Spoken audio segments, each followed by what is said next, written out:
El patriarcado no solo oprime a las mujeres, oprime también a los hombres. C'est que être femme, ce n'est pas une donnée naturelle. We represent the powerful forces of change.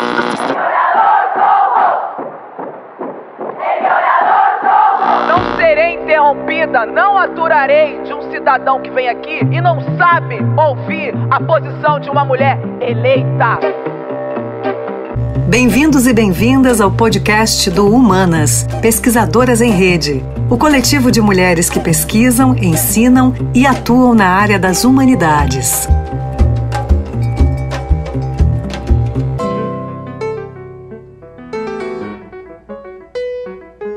A democratização da produção e veiculação dos conteúdos promovidos pelas novas ferramentas de mídia e redes sociais tem permitido que grupos políticos de diversas tendências exponham suas perspectivas para enormes audiências. Em vídeos, podcasts, canais do YouTube, memes, lives, blogs e sites, temos visto uma verdadeira explosão do interesse público pelo passado, o que tem desafiado interpretações tradicionalmente aceitas sobre o processo histórico, fatos e personagens. Neste movimento, ao mesmo tempo em que grupos marginalizados e silenciados puderam expor sua voz na cena pública com mais amplitude, o mesmo tem sido feito por grupos de extrema-direita, justamente numa reação a esta visibilidade e as conquistas democráticas ocorridas nas últimas décadas. Como lidar com este desafio, uma vez que o negacionismo de fatos e processos históricos tem sido a principal estratégia de atuação pública desses grupos? Bem-vindos e bem-vindas ao podcast do Humanas, Pesquisadoras em Rede. Eu sou Luísa Halter, professora de Teoria da História da Universidade Federal de Ouro Preto. Nesta série de programas, nossas convidadas apresentarão reflexões em torno de questões do presente e problemas contemporâneos. No episódio de hoje, as historiadoras Juliana Barreto Farias, professora da Unilab, e Érica Bastos Arantes, professora da UF Campus, vão discutir com a gente o movimento negacionista da escravidão brasileira, que tem sido propagado nas redes sociais nos últimos anos pelas extremas direitas, numa franca ameaça às conquistas democráticas do país. Olá, Juliana e Érica, muito obrigada por terem aceito o convite do Humanas. E para começar, eu peço para vocês se apresentarem e falarem brevemente sobre suas trajetórias acadêmicas, suas vinculações institucionais e os projetos de pesquisa que vocês têm tocado ultimamente. Eu que agradeço o convite e a oportunidade de conversar sobre um assunto que eu considero tão importante, principalmente ao lado da professora Juliana, tão querida. Bom, meu nome é Érica Arantes, eu sou professora do Departamento de História da Universidade Federal Fluminense de Campos dos Goytacazes, na área de ensino de História. Há mais de 20 anos que minhas pesquisas elas dialogam com a questão racial no Brasil. No mestrado e também no doutorado, eu trabalhei as relações entre escravizados e livres na formação da classe operária, criticando essa separação, que é muito presente na historiografia, entre a história do trabalho e a história da escravidão. Nessas pesquisas, os atravessamentos entre raça e classe, elas estavam presentes e esses assuntos, eles marcaram muito toda a minha trajetória. Antes de entrar na universidade, eu fui professora de escola básica, atuei nas redes municipal e estadual do Rio de Janeiro. Então eu acho que a minha atuação acadêmica, ela foi muito marcada por minha atuação no ensino público. Eu trabalhei em escola pública por mais de 10 anos. E foi a partir dessas experiências, como professora da educação básica, que eu comecei a refletir também sobre a questão racial na educação. Sempre pensando na necessidade de uma educação antirracista. Assim, eu acabei fazendo um pós-doutorado na área de educação, mais especificamente no PROPED, que é a pós-graduação em educação da UERJ. Lá eu atuei junto a um laboratório chamado Laboratório de Educação em Imagem, e trabalhavam com educação, cinema e formação de professores. O meu foco era pensar as possibilidades do cinema africano, para a aplicação da Lei 10.639, que é aquela lei que torna obrigatória o ensino de história da África e dos afro-brasileiros na educação básica. Já como professora da UF, no curso de licenciatura, professora formando outros professores, eu continuei a desenvolver estudos nessa área, sempre pensando a Lei 10.639, a educação antirracista e formação de professores.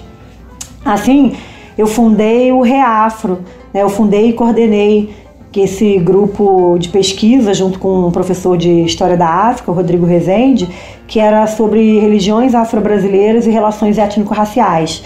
A minha experiência como professora já na universidade, e a partir de uma demanda muito grande dos alunos, mas principalmente das alunas, que eu comecei a refletir mais profundamente sobre as intersecções entre gênero, raça e classe, o que me trouxe a um segundo pós-doutorado, que eu estou nesse momento, junto ao Departamento de História da Universidade Rural do Rio de Janeiro.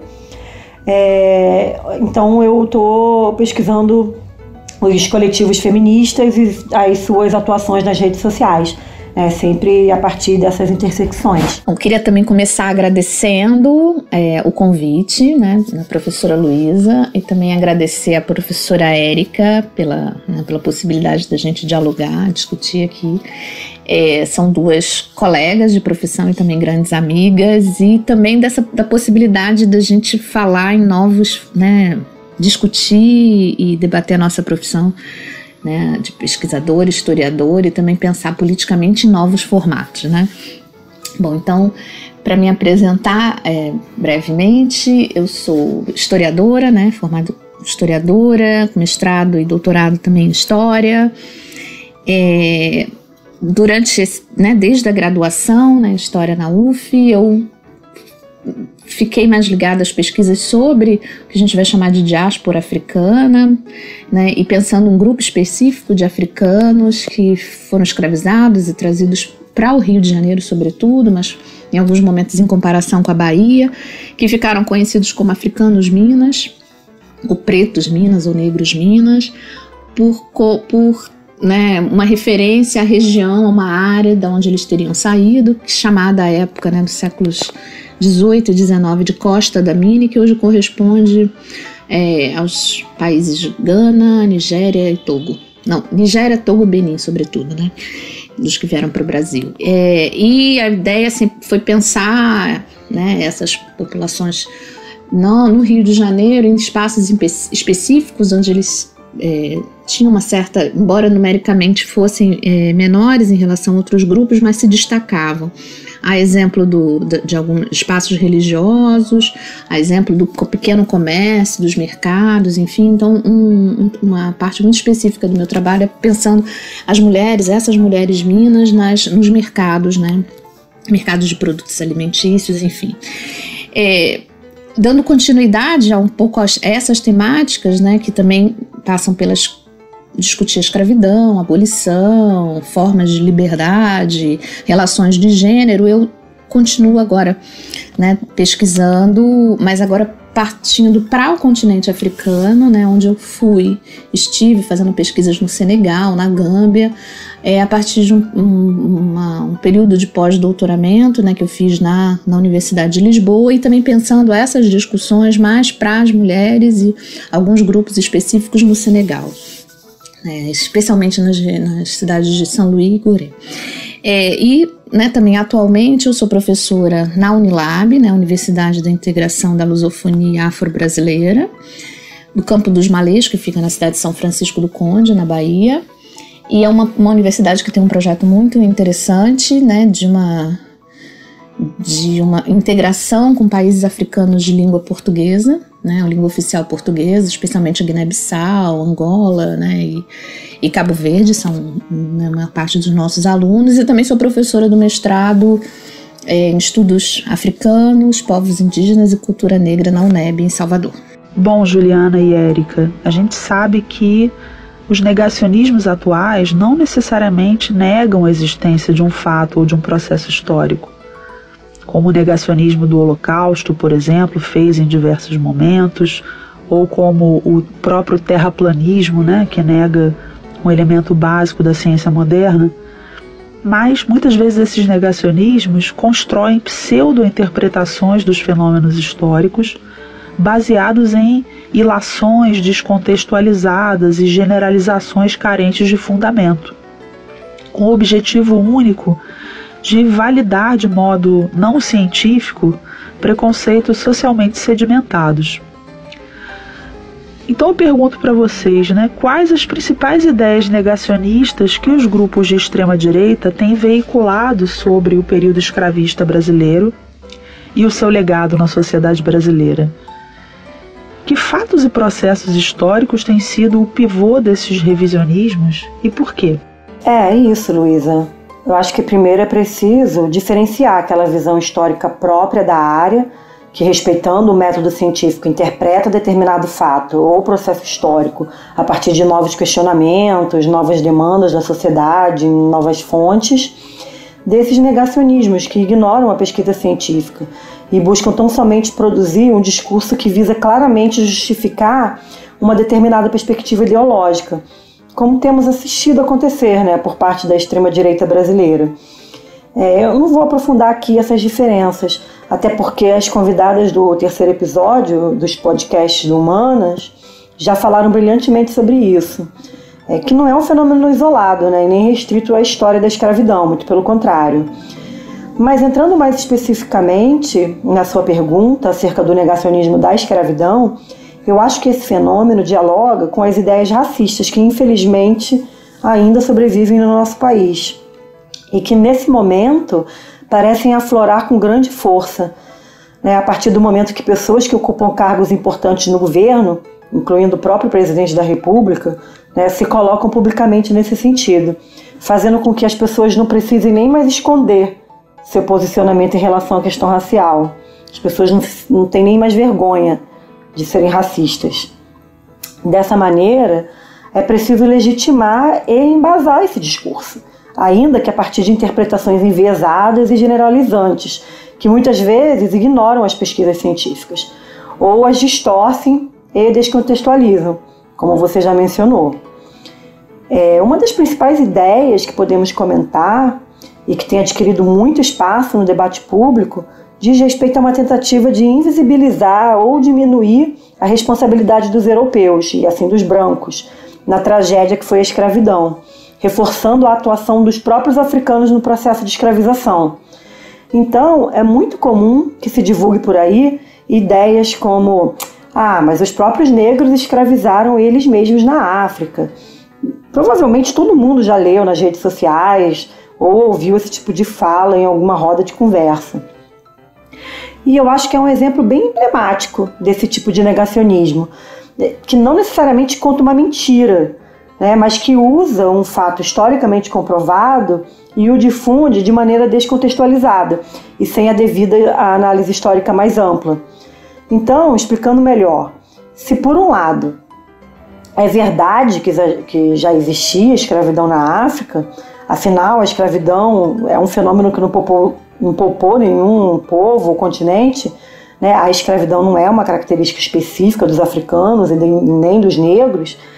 Por outro, essa afirmação ignora o fato de que África e africanos é uma invenção europeia. O continente sempre foi muito diverso e os povos que estavam ali antes da chegada dos europeus não se compreendiam como africanos. Se entendiam como ibos, iorubás, xhosas, zulus e assim vai. E como em qualquer outro lugar do mundo, havia as disputas que são características da sociedade com o Estado, com o Estado centralizado. Então, quando um povo ou um reino, ou mesmo um império entrava em guerra com outro, era muito comum que os prisioneiros de guerra virassem escravos. Isso diz respeito não só a uma característica da escravidão africana, que é muito diversa da experiência escravista nas Américas, mas principalmente a essa ideia de que os africanos escravizavam a si mesmos. Eu não quero dizer com isso que a escravidão na África era melhor ou pior do que nas Américas, porque no meu entendimento a escravidão é ruim, ponto. Mas de fato havia muitas diferenças, que eu não vou me deter muito para não me alongar. Bom, da mesma maneira, é errôneo dizer que os negros escravizavam eles mesmos, pelos mesmos motivos. O conceito de negro, em oposição ao branco, também é uma invenção europeia. No continente africano, os negros não pensavam em si mesmos como negros. Isso só acontece com a chegada dos brancos. Chegada essa que aconteceu de fato e que alterou completamente toda uma estrutura existente. E eu afirmo com ênfase que essa chegada aconteceu de fato, porque para mim o ponto alto desse discurso negacionista sobre a escravidão foi o próprio presidente da República dizer em entrevista que os portugueses sequer pisaram na África e que eram os próprios africanos que entregavam os escravos aos portugueses. Isso é uma tentativa clara de dizer que mas a participação dos brancos era muito menor e menos importante do que o dos negros. E eu acho que os desdobramentos raciais desse tipo de interpretação são muito graves. Uma delas diz respeito à política de ações afirmativas, que esse governo não esconde ser contrário. Então, essa visão distorcida de que os europeus, de que os brancos não têm tanta responsabilidade em relação à escravidão, porque os próprios negros se ocupavam dela, legitima, por exemplo, a ideia de que não precisamos de cotas raciais no Brasil. Política de cotas essas que sabemos ser uma demanda de luta do movimento negro. Então, dessa forma, não é errado afirmar que o discurso negacionista fere e contesta toda uma história de luta dos negros e negras mais ou menos organizados na luta por direitos. Pegando esse gancho, podemos citar também o exemplo dos discursos que a direita constrói sobre a figura de Zumbi e sobre o Quilombo dos Palmares, e que também tem bastante palco no debate público, principalmente nas redes sociais, né? Assim, é absolutamente corriqueiro vermos textos, né, os famosos textões, né, ou vídeos de pessoas afirmando categoricamente que Zumbi era um escravocrata e que havia escravos em Palmares. Eu não vou dizer aqui que essa possibilidade não existia. Afinal, Palmares existiu dentro de um contexto histórico que possibilitava, por exemplo, que ex-escravos adquirissem escravos. E isso de fato acontecia, né? Talvez Juliana possa falar melhor sobre isso. Mas do ponto de vista da historiografia e do comprometimento dos historiadores com o método científico, não é possível afirmar que havia escravos em Palmares, porque não tem nenhum registro disso em fontes. Não há absolutamente nada que comprove isso, mas grupos conservadores afirmam isso como sendo verdade. A intenção política por trás da difusão disso é deslegitimar as lutas da resistência negra, que sempre viram em Palmares, e mais especificamente em Zumbi dos Palmares, um símbolo dessa luta e dessa resistência.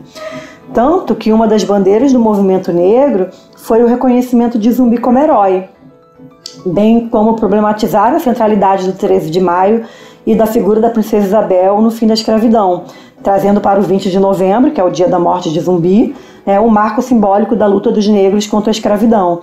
Então, a gente assiste uma tentativa organizada mesmo de destruição dessa memória de resistência.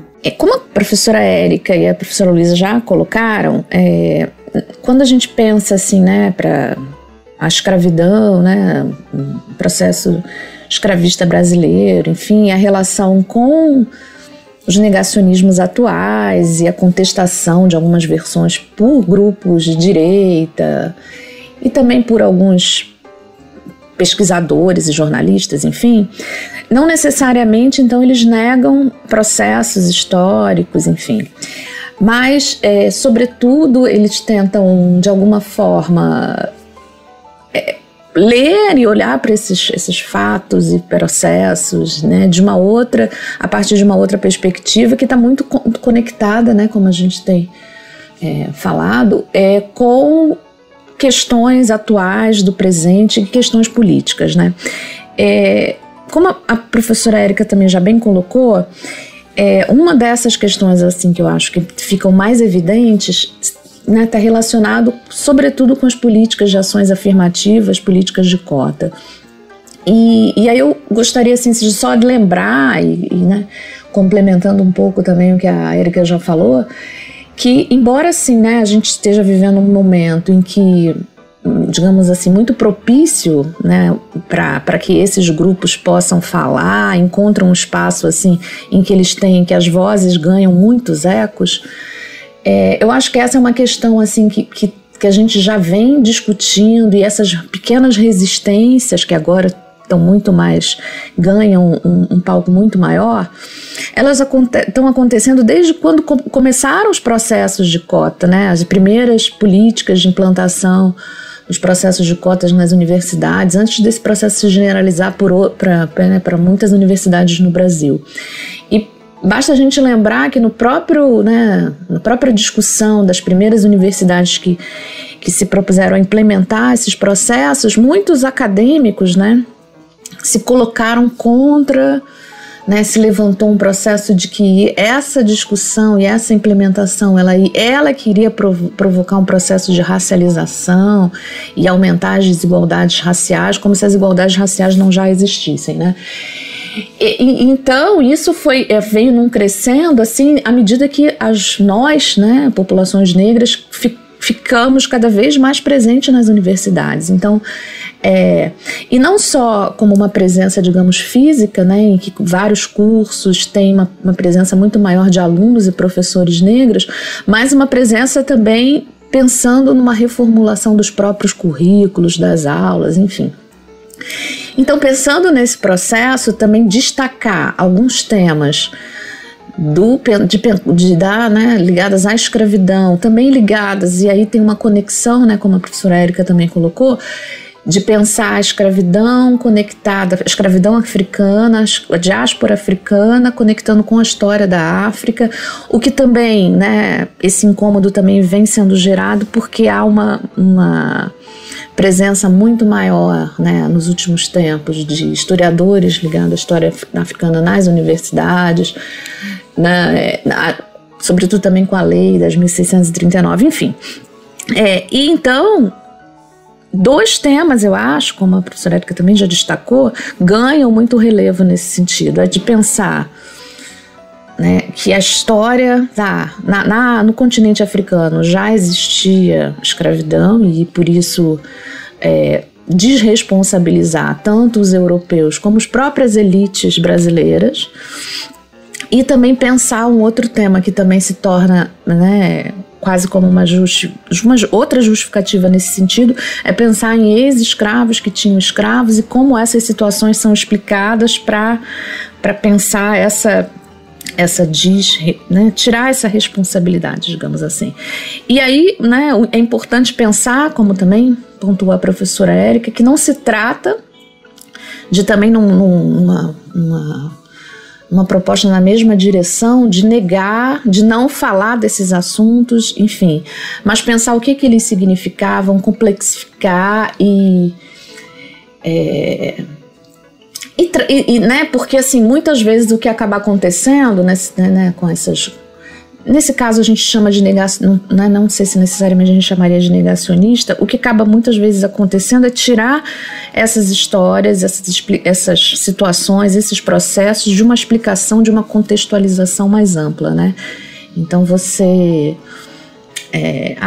né, um exemplo, né, de pensar o tráfico transatlântico, de aí dizer que as elites africanas participaram, mas entender essa engrenagem maior, o que significou para o continente africano se inserir nesse processo do mundo atlântico, o que isso significou para essas sociedades africanas, o que essa nova forma, né, a escravidão atlântica, qual é a diferença dela para pensar essa escravidão, uma escravidão de linhagem, uma escravidão doméstica que já acontecia em algumas regiões africanas.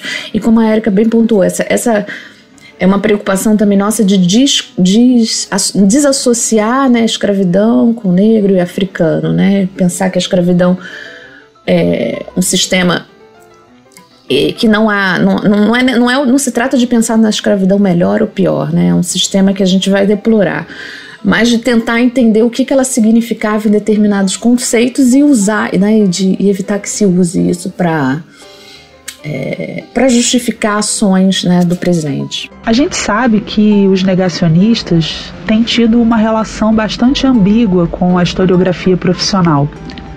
Por um lado, eles usam as pesquisas históricas sérias, como vocês apontaram, a respeito do período da escravidão e de outros momentos da história brasileira.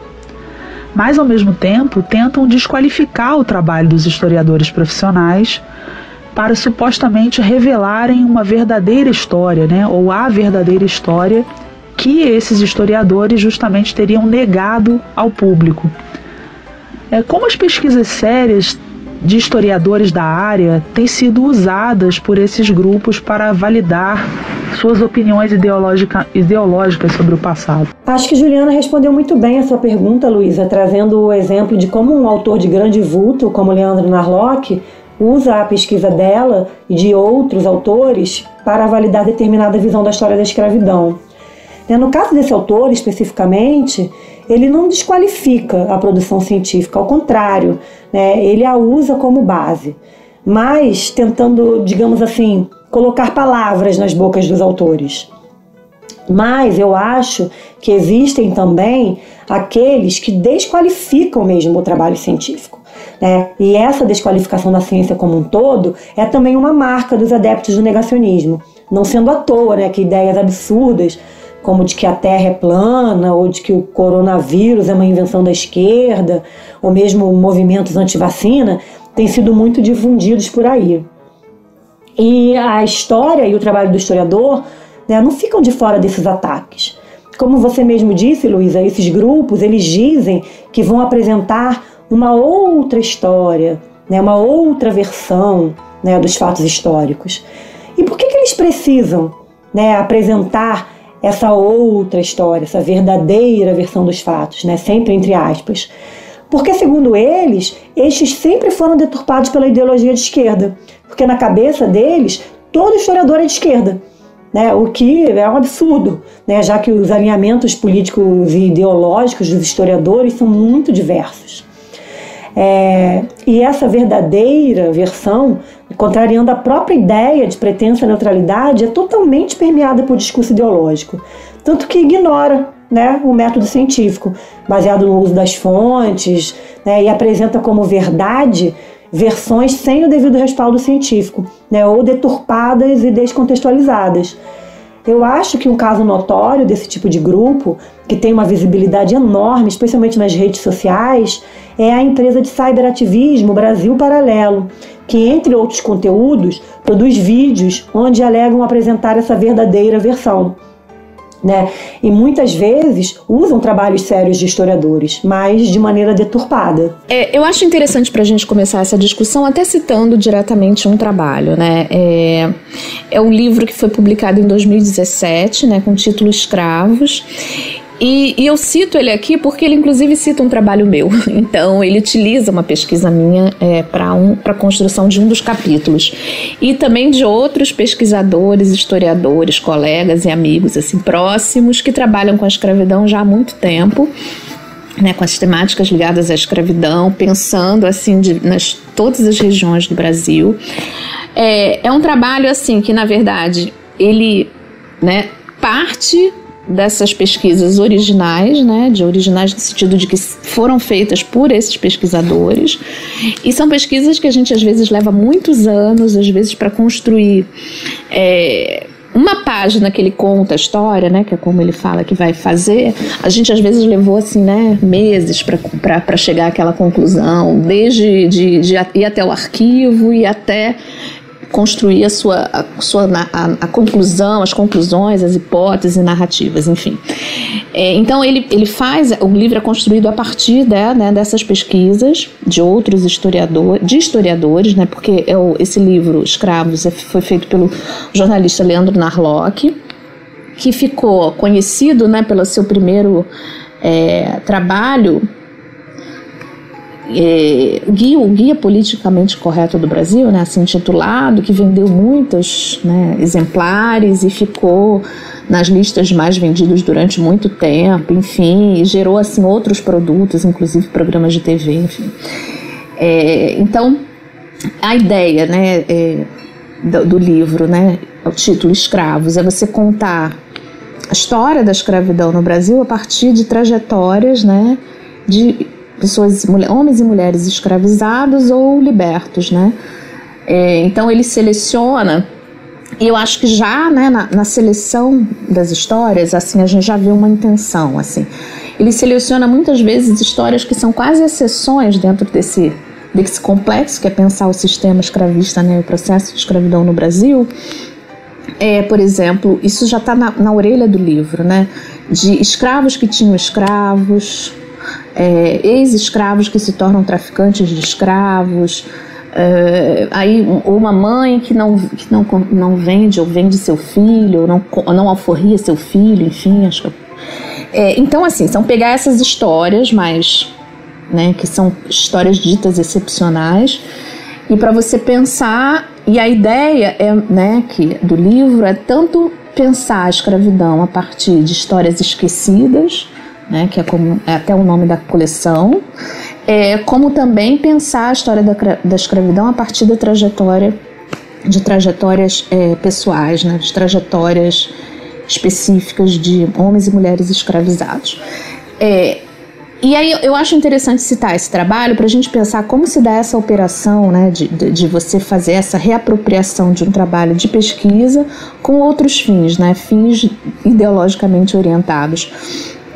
E esse processo, às vezes nem é tão simples, parece assim, se a gente for ler assim, mais detalhadamente o livro, vai percebendo quais são essas intenções, porque nesse livro específico ele faz uma introdução pequena, né, para apresentar quais são os objetivos do livro, e mesmo nessa introdução que não passa de 3 páginas, ele acaba fazendo uma referência, de certa forma, à historiografia da escravidão, sem nomear, sem falar de autores e sem falar de escolas historiográficas, enfim, mas fala de como há uma renovação nos estudos sobre a escravidão a partir, sobretudo, da década de 80, pensando nos cursos de pós-graduação de História que começam a se espalhar no Brasil.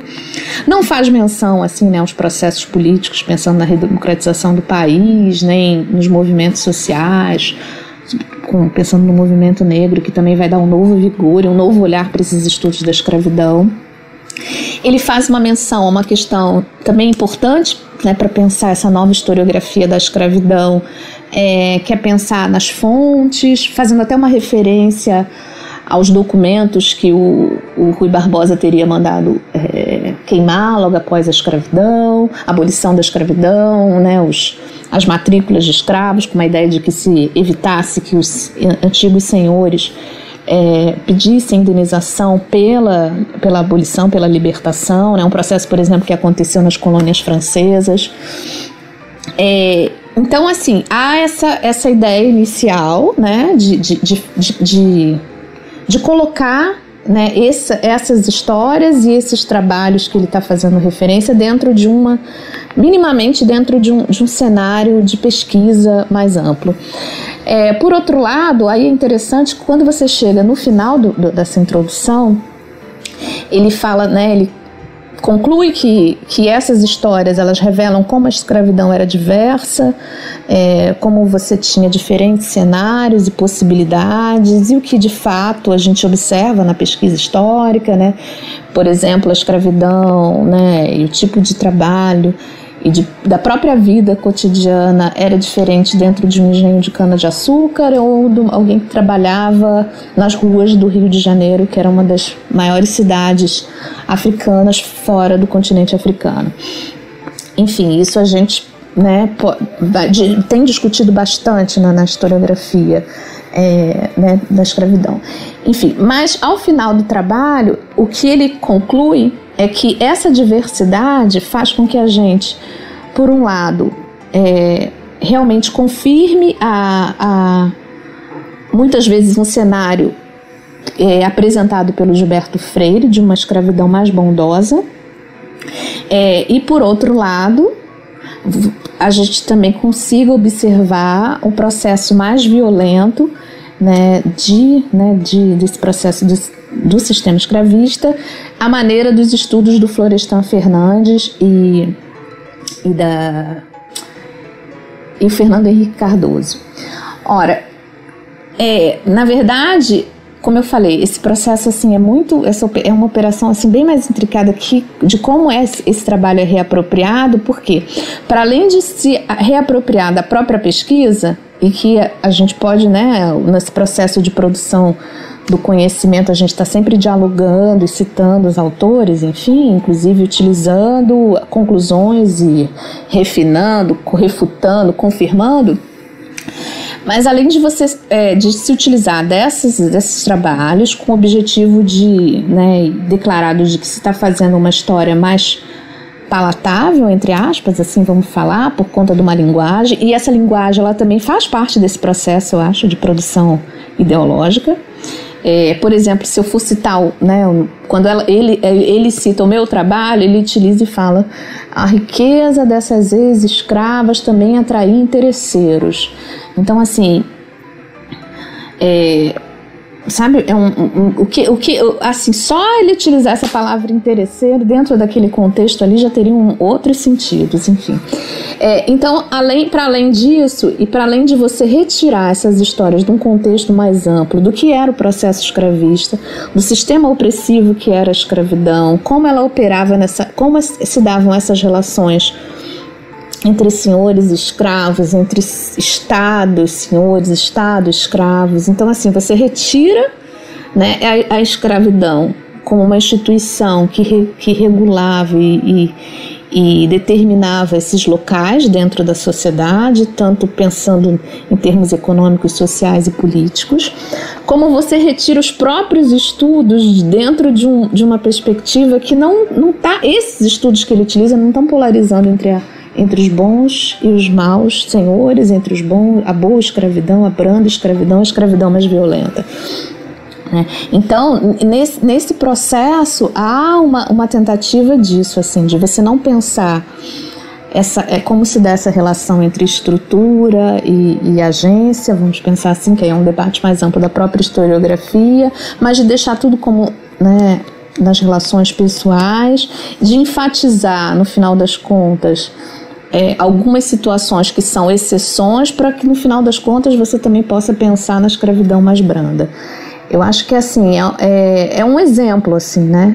E aí esse exemplo que me toca, que me ficou bem direto, porque inclusive e aí é uma outra questão que na verdade ele não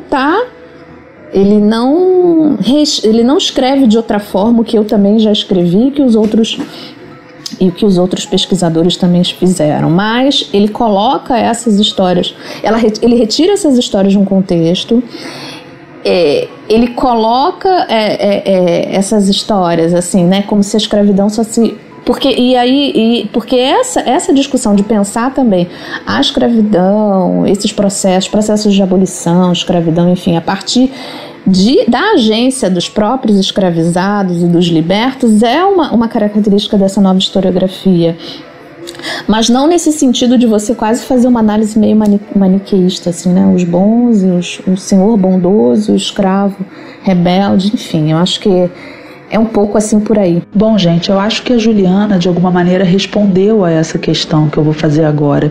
Então eu vou direcionar essa pergunta para a Érica.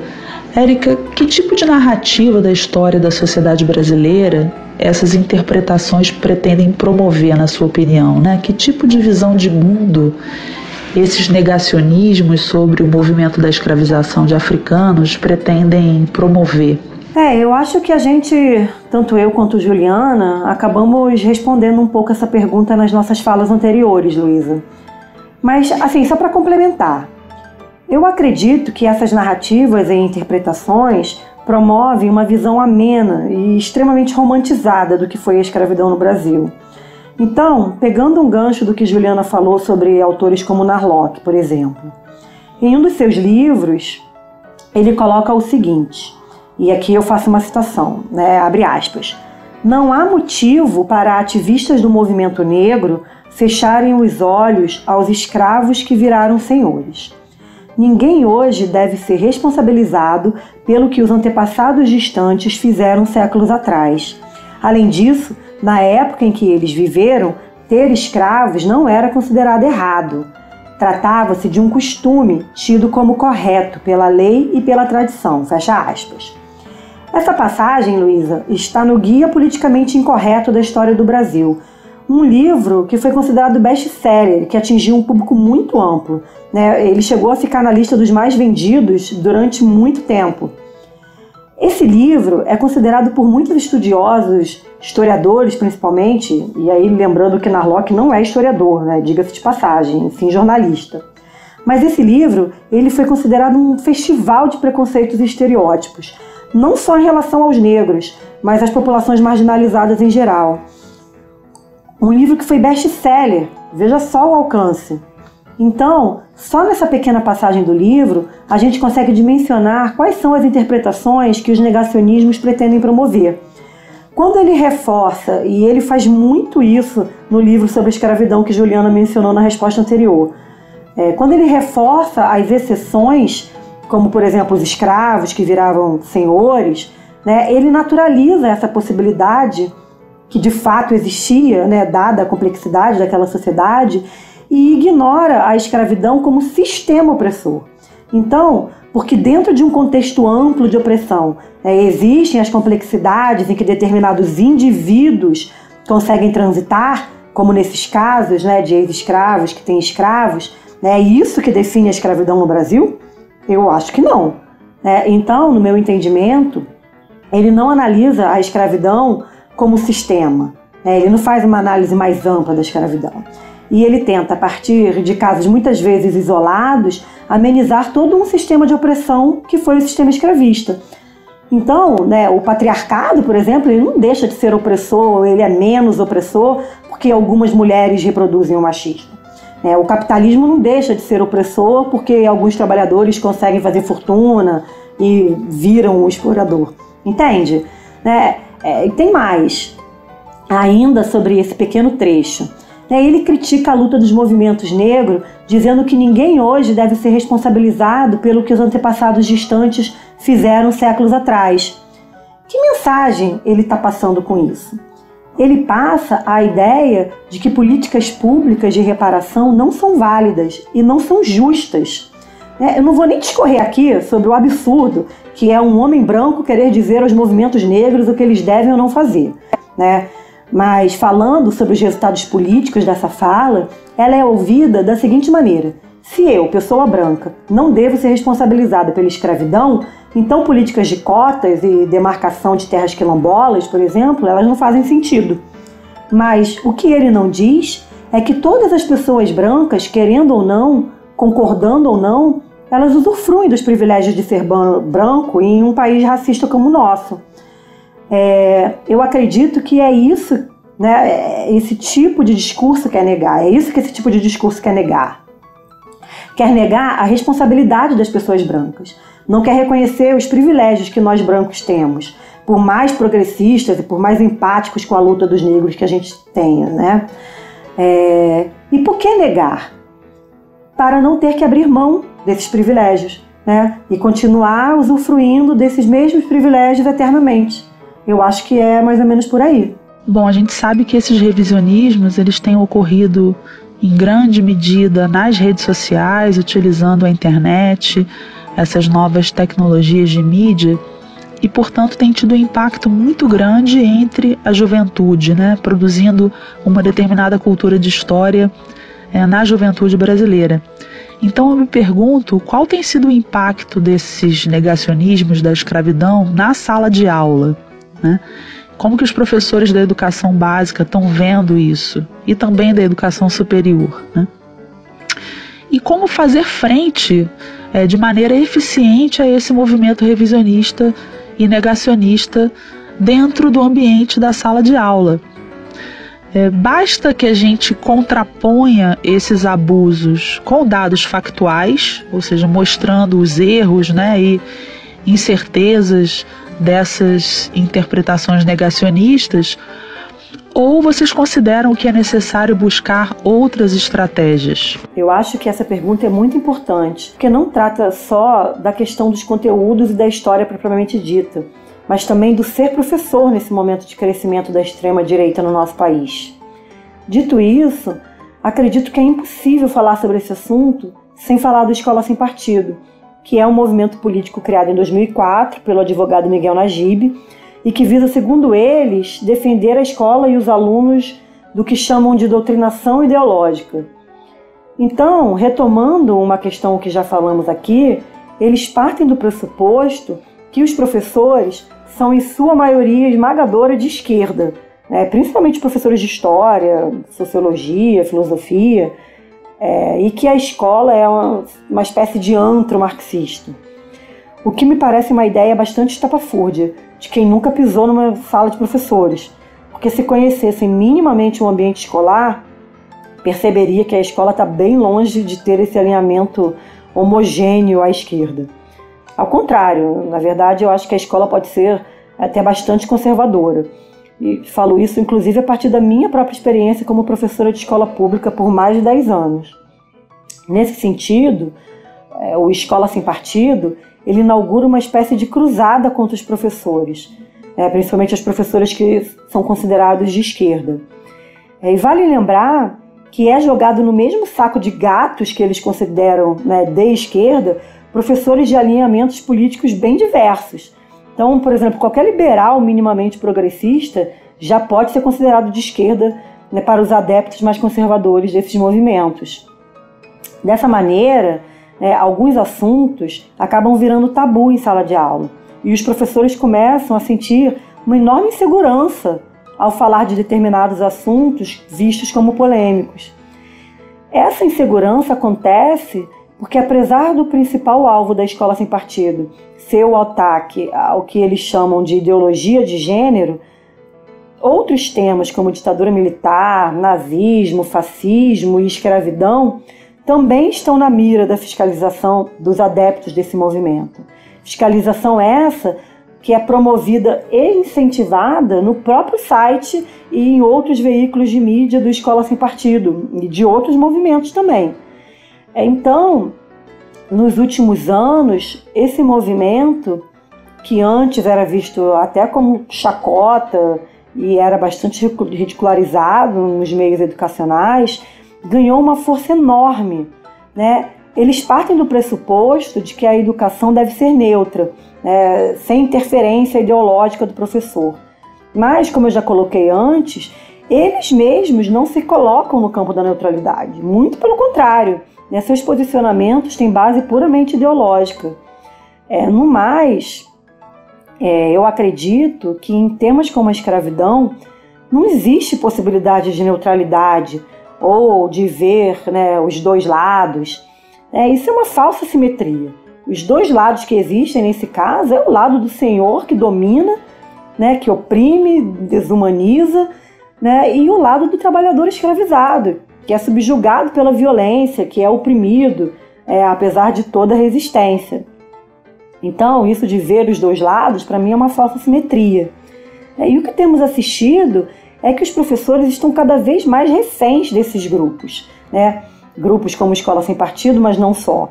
E estão fragilizados com campanhas virtuais que incentivam, por exemplo, que alunos filmem as aulas para provar a doutrinação ideológica de esquerda de seus professores. Esse movimento, que começa nas escolas, acaba ganhando força também na universidade. E é muito comum que professores universitários sejam coagidos ou expostos nas redes sociais por conta do que falam em suas aulas, ou de suas opiniões no universo acadêmico ou mesmo fora dele. Então, Luísa, eu acho que existe essa dimensão, que é essa violência simbólica ou não, que fere a autonomia e a liberdade de cátedra do professor em geral, e existem as atuações desses grupos no que diz respeito ao conteúdo que vai ser ministrado nas escolas, como eu disse, com irradiações para as universidades. Então, podemos perceber uma tentativa muito grande de se modificar os livros didáticos, por exemplo. O livro didático também é acusado de ser produzido exclusivamente por autores de esquerda, sendo essa a versão que, para eles, aparece em todos os livros. Então, em 2021, se a pandemia não atrasar o processo, está previsto para chegar nas escolas a primeira leva de livros didáticos sob o jugo do governo Bolsonaro. Apesar desses livros terem que obedecer parâmetros estabelecidos na Base Nacional Comum Curricular, a gente não sabe exatamente qual será o resultado, qual será a dimensão da intervenção do governo na produção desses livros. Temos então que aguardar. Mas, como já conversamos aqui, esse governo, na figura do próprio presidente e também do ministro da Educação, não escondem a sua opinião em relação a temas sensíveis como a escravidão. O ministro da Educação, por exemplo, em crítica à deputada negra Thalíria Petroni, disse que não existe um povo negro no Brasil, e sim brasileiro de pele escura. Então a gente, por essa fala, a gente já percebe qual é a posição dele em relação a essas questões. Um exemplo bastante emblemático de como os grupos negacionistas estão preocupados com a educação são os vídeos produzidos pelo já mencionado Brasil Paralelo. Mais especificamente, uma série nomeada de Brasil, a Última Cruzada. Essa série promete coisas como, entre aspas, trazer uma história não contada, e usa muito esse discurso de que a verdadeira história foi escondida pelos esquerdistas. Na apresentação desses vídeos, aparecem depoimentos de pessoas, e essas pessoas afirmam que coisas como aprendemos uma história muito parcial, ou que a história que eu conhecia era muito diferente da que eu estou aprendendo agora, nos vídeos, enfim, assim vai. Esses vídeos são muito criticados por historiadores justamente pelo não comprometimento com o método científico, com as fontes históricas, enfim. Mas por que eu estou falando sobre esses vídeos aqui? Porque essa série, Brasil, Última Cruzada, foi vinculada ao TV Escola, que é ligada ao Ministério da Educação, e que traz conteúdos ligados à escola básica, com finalidade de oferecer conteúdos não só para os alunos, mas também promover capacitação e atualização dos professores. Então, em um dos vídeos, o filósofo Paulo Cruz fala sobre a escravidão no Brasil. E o discurso dele é muito semelhante ao que ouvimos dos negacionistas, inclusive do novo presidente da Fundação Palmares. Então, entre outras coisas, ele afirma que havia escravos em Palmares, como já mencionei, que isso é um discurso muito comum entre os negacionistas da escravidão. Então ele afirma isso sem fontes que comprovem, e desqualifica a figura do zumbi como símbolo da resistência negra e reabilita a centralidade da princesa Isabel e do império na abolição da escravidão, entre várias outras coisas que ele fala no vídeo que a gente pode contestar. Enfim, para não me alongar tanto nisso, esse vídeo é típico desses negacionistas, que usam fatos históricos de maneira enviesada, mistura com suposições não comprovadas, para construir uma ideia alinhada a uma posição ideológica e com uma clara intenção política, como já falamos aqui. Agora, esses grupos, eles ganharam as redes, ganharam e continuam ganhando. Eles produzem conteúdo, se esforçam nesse sentido e tem muito dinheiro também financiando isso. Não é nosso foco aqui falar sobre o funcionamento dessa estrutura, mas a questão é que esses canais, esses meios digitais, cada vez mais conquistam corações e mentes das pessoas.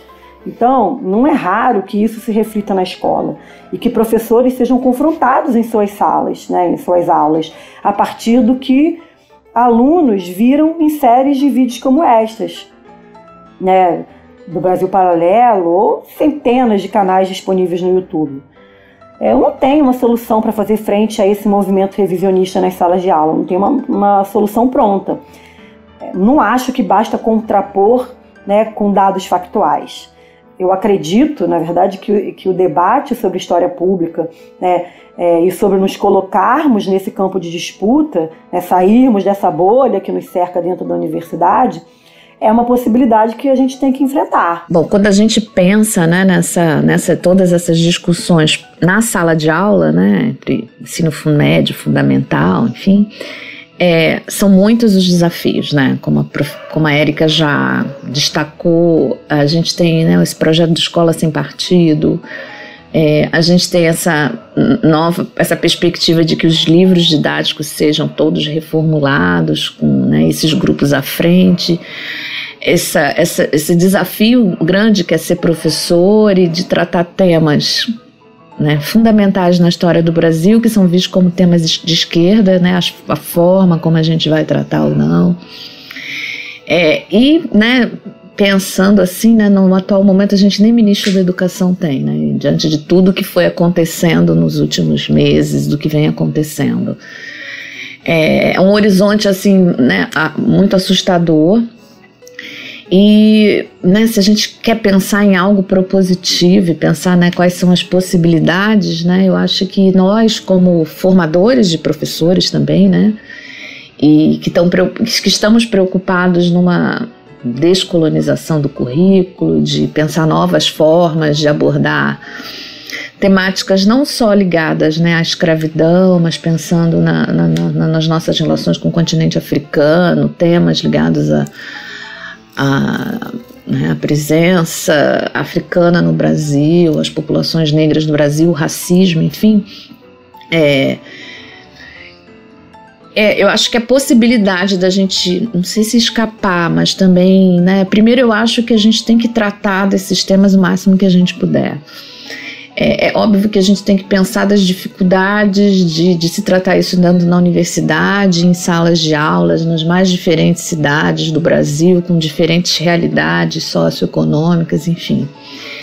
Mas eu acho que esse nosso papel de agora estar na universidade, pensando essas novas formas de saberes, de conhecimento, enfim, eu acho que é a partir daí que a gente pode, né, pensar nas mudanças e como barrar esse processo de, né, tanto pensando no negacionismo histórico como nessa reinterpretação e desse uso ideológico da história de uma forma geral e sobretudo da escravidão para poder legitimar práticas, né, do presente. Eu acho que assim, a pesquisa, né, é fundamental nesse sentido. Eu acho que nós, como pesquisadoras, historiadoras e pesquisadoras, é importante a gente sempre reafirmar que os nossos trabalhos, independente até se a gente acaba abordando também esses temas que são temas sensíveis, né? Tem um artigo da professora Ana Monteiro que fala de como abordar esses temas sensíveis, né? E eu até, né, fiz um trabalho pensando assim, né, de como abordar um tema sensível, por exemplo, de uma ex-escrava, né, uma liberta que também tem trabalhadores escravizados, assim. Eu acho que uma das questões é não fugir esses temas, mas ao mesmo tempo a gente não pode pensar que essas questões, que às vezes são exceções dentro de um quadro de opressão escravista, de um sistema opressivo escravista muito mais amplo, transformar isso como uma questão que explica um processo que é bem mais complexo. Enfim, esse é um ponto. Então, eu acho que nessa valorização do trabalho do pesquisador, né, de que a gente está fazendo, né, que os nossos trabalhos, o que a gente está fazendo, óbvio que a gente, né, já como historiadores sabe que nenhum trabalho é neutro, né, nós somos informados pelos temas que a gente pesquisa, pela forma como a gente olha esses documentos, por nossa formação política, social, enfim. Mas o que a gente está falando não é porque nós somos esquerdistas e ideologia, né, como os grupos negacionistas e os grupos de direita nos acusam, e na verdade é o que também eles acabam, né, fazendo. Então, assim, há um trabalho por trás, a gente tem, eu acho que é um momento também de se valorizar essa pesquisa histórica, não só pensando, claro, nas fontes mais tradicionais, fontes escritas, mas assim, esse processo que a gente tem feito, ir lá na Unilab, né, que a gente tem um currículo bem descolonizado nesse sentido, de pensar essas outras formas de construção dessa história, tradição oral, outros saberes das comunidades, a participação da própria comunidade nessa reelaboração tanto nas histórias mais recentes, digamos assim, mas até mesmo pensando a escravidão, os processos nos seus diferentes locais. Eu acho que isso pode ser assim, um caminho para a gente tentar. Óbvio que a gente também sabe que o livro didático é muito importante ainda para a maior parte das escolas, mas eu acho que a gente, né, eu acho que assim, se a gente está nesse momento muito excepcional na nossa vida da pandemia, mas eu acho que aí a popularização dessa discussão, a ampliação dessa discussão por meio de outros recursos, assim, por exemplo, assim, o podcast, que para mim também é a minha primeira experiência, pode ser uma forma da gente falar um pouco mais desses temas e pensando em saídas, assim, né, digamos, para se a gente ainda está assim, sem saber muito bem o que vem, né, por aí, a gente sabe que as perspectivas do que vem podem ser bem piores, esse patrulhamento tanto dos professores como das próprias discussões que são propostas. Eu acho que aí a gente pode, né, tentar repensar essas nossas práticas e reforçando isso, assim, sabe, o que a gente tem feito, né, como a gente tem feito, o que a gente ainda pode fazer, né, como é possível, pensando até na escravidão, né, na história da escravidão, nos processos, então, com toda a sua complexidade, como a gente ainda tem, né, já sabemos isso, que o Rui Barbosa não queimou todas as fontes, né, não queimou, né, ele só queimou as matrículas, enfim, para evitar a indenização, mas isso não nos impede de fazer pensar uma história, construir essa história da escravidão a partir de diferentes registros, e são muitos. A gente pode fazer novas perguntas para esses registros e pensando a partir dessa, né, eu acho que essa pode ser a gente pode investir nisso tanto na sala de aula com os nossos alunos que serão professores também, como na divulgação desse trabalho que é importante para se saber o que a gente está fazendo, né? Embora também informado pelo nosso lugar no mundo, assim, mas não, né, não é simplesmente, né, não é essa simplificação que se tenta fazer, enfim. Bom, então estamos chegando ao final do nosso programa e eu queria agradecer imensamente a Érica e a Juliana pela disponibilidade, pela gentileza em vir aqui no nosso podcast do Humanas conversar sobre um assunto tão fundamental para a sociedade brasileira, para o processo de democratização da nossa sociedade que está fragilizado, mas que a gente espera que retome o seu curso. Então, muito obrigada mais uma vez e até a próxima. Eu que agradeço, Luísa, a você, a Humanas e a professora Juliana por essa conversa sobre um tema tão necessário. Eu acho que a gente está em um momento político em que conquistas democráticas importantíssimas estão sendo ameaçadas e que historiadores e professores são desqualificados, vistos como perigosos. Então eu acredito que é preciso resistir aos negacionismos, né? Esses negacionismos que usam a história de maneira deturpada, que legitimam discursos que contribuem para a perpetuação de uma estrutura racial injusta e que também atuam contra políticas públicas essenciais, né, para corrigir essas desigualdades, como as cotas raciais e a demarcação de terras quilombolas, como eu já mencionei. Enfim, eu acredito, sabe, Luísa, que ainda temos muita luta pela frente. E eu acho que debates como esse são fundamentais para essa luta. Então eu só posso realmente agradecer, né, por contribuir de alguma maneira. Luísa, eu também agradeço, né, o convite. Acho que foi... e também de compartilhar essa discussão também com a Érica. Como eu falei, né, anteriormente, eu acho que é uma experiência nova, né, pra gente, assim, minha primeira vez num podcast, mas eu acho que é importante pra gente, né, nesse momento que a gente está passando difícil, excepcional, enfim, pensar nessas novas formas de comunicação e também de discussões importantes, tanto para a gente pensar a própria pesquisa histórica, a própria, né, profissão, né, de pesquisador, né, profissão de historiador que não foi ainda reconhecida, mas assim, o papel do historiador, o papel importante do historiador, tanto para pensar, né, a nossa própria história, a nossa identidade, mas para pensar também essas disputas políticas, esse momento político difícil que a gente está passando, para pensar, né, como nós negros, né, negros e negras, assim, a gente pode contribuir nesse sentido, assim, para esse debate que é tão importante, assim, né, sempre foi tão importante, agora cada vez mais, né, quando esses grupos se investem de um poder assim que é legitimado pelo nosso próprio governo e os riscos que a gente está passando e o que a gente ainda nem sabe, né? Enfim, então eu agradeço assim essa possibilidade, né, de participar do grupo e também de poder contribuir, né, nesse, assim, claro que a gente tem muitas outras questões, teria muitas outras português teriam muitas outras questões para a gente tratar, mas para pelo menos iniciar esse debate, né?